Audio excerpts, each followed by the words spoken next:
आपल्या दहशतीखाली जमीन बळकावून जमीन मालकांना पैसे न देता अनधिकृतरित्या चाळी बनवणारा कुविख्यात दारा आणि रंधा या दोघा भावांवर मीरा भाईंदर वसई विरार पोलीस आयुक्तालयाच्या क्राईम ब्रँच युनिट 4 ने गुन्हा दाखल केला आहे। यातील रंधा याला पोलिसांनी अटक केली असून अवैध चाळ माफियांचे धागेदोरे कशा प्रकारे प्रशासनापर्यंत आणि बड्या लोकांपर्यंत पोहोचले याचा उलगडा आता लवकरच होणार आहे आणि काही मोठी नावेही यातून समोर येणार असल्याचं सांगितलं जाते।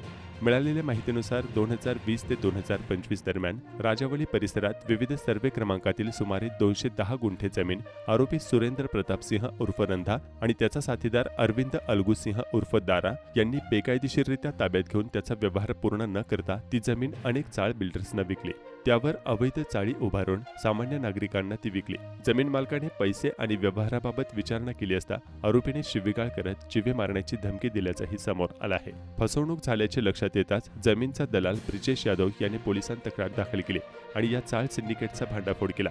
या प्रकरणात सुरेंद्र प्रताप सिंह उर्फ रंधा यासह त्याचा साथीदार अरविंद अलगू सिंह उर्फ दारा यांच्यावर गुन्हा दाखल करण्यात आला आहे।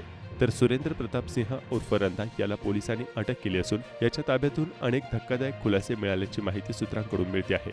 दारा आणि रंधा यांच्यावर यापूर्वीही खून, मारामारी, शासकीय अधिकाऱ्यांवर हल्ला करणे, सार्वजनिक मालमत्तेचे नुकसान करणे, जमीन बळकावणे, अवैध बांधकामे आणि फसवणुकीचे असे 11 गुन्हे दाखल आहेत। वास्तविक तक्रारदार ब्रिजेश यादव यांनी पोलीस तक्रारीत आरोपी सुरेंद्र प्रताप सिंह याने 99 लाख रुपये दिल्याचं मान्य केलं आहे। त्यामुळे एवढी मोठी रक्कम रोख स्वरूपात कशी घेतली याबाबत गौड बंगाल उमटली आहे। तर दारा आणि रंधा हे उत्तर प्रदेशातील जौनपूर येथील मूळ रहिवासी आहे। रंधा याचं शिक्षण अवघं 10वी झालं आहे। याच उत्तर प्रदेशात त्याने कॉलेज उभारलं आहे। तर दारा याचं उत्तर प्रदेशात आणखी एका बड्या राजकीय नेत्यांशी उडबस असून तेथे त्यानं आपलं बांधकाम व्यावसायिकाचं बस्तान बसवलं आहे। मिळालेल्या माहितीनुसार दारा आणि रंधा वसई विरार येथे पेड गुंड पाळत होते। त्यातून त्यांनी दहशत निर्माण केली होती। एकरच्या एकर जागा घ्यायचे आणि तेथे 1 ते 5 गुंठे छोट्या मोठ्या चाळ बिल्डरांना विकायच्या आणि त्यानंतर तेथे अवैध चाळींचं साम्राज्य बनवायचं। तेथे गरीब गरजू परप्रांतीयांना 3 ते 5 लाखांपर्यंत चाळी विकायच्या आणि तेथे एक मोठी वसाहत बनवून तेथे आपलं सिंडिकेट चालवायचं आणि हे सर्व पालिका आणि पोलीस प्रशासनाच्या अधिकाऱ्यांच्या डोळ्यादेखत चाललं होतं। पालिकेचे कर्मचारी तोडण्यास आल्यानंतर आपल्या हस्तकांकरवी पोलिसांवर आणि पालिकेच्या अधिकाऱ्यांवर हल्ले करायचे, त्यांच्या गाड्या फोडायच्या आणि संपूर्ण परिसरात दहशत माजवण्याचं काम या कुविख्यात चाळ माफियांनी केलं होतं। 2018 रोजी राजिवली येथील डोंगर तोडून चाळी बसवल्याची बातमी मीडियाद्वारे प्रसारित करण्यात आली होती। त्यावेळी मनसे अध्यक्ष राज ठाकरे यांनी या बातमीची दखल घेतली होती। त्यानंतर खडबडून जागे झालेल्या प्रशासनाने मोठी कारवाई केली होती। मात्र या कारवाईवर समाजकंटकांनी मोठ्या प्रमाणात गाड्यांची तोडफोड आणि दंगल घडवली गेली होती। यांच्याच या अनधिकृत चाळींना प्रशासनाचं वरद हस्त होतं। या जमिनीमध्ये विरारमधील एक मोठं नाव समोर येण्याची शक्यता आहे। तर वसईतील एक जण पालिका प्रशासन आणि पोलीस प्रशासन यांच्यातील मध्यस्थी करत असल्याचं ही नाव समोर येत आहे। त्यामुळे भविष्यात या जमिनी व्यवहाराच्या सिंडिकेटमध्ये अनेक मोठी नावे समोर येणार आहेत। वसई विरारचं बकाल स्वरूप करणाऱ्या पडद्या आडच्या सूत्रधारांवरही कारवाई व्हावी अशी इच्छा नागरिकांनी व्यक्त केली आहे।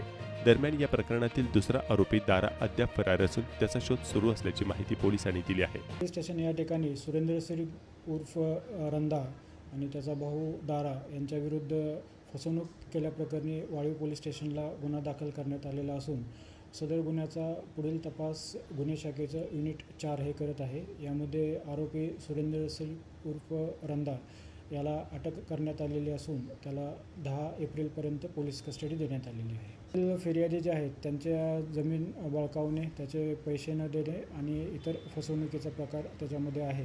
पूर्वीचा रेकॉर्ड पाहता यातला जो रंधा आहे त्याच्यावरती पूर्वी एकूण 11 गुन्हे दाखल आहेत।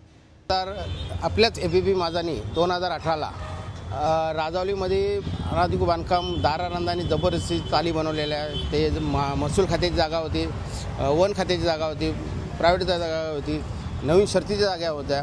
अशा जागेवर यांनी अनधिकृत चाली बनवल्या आणि त्या चालीवर दहशत यांनी माजवलेली।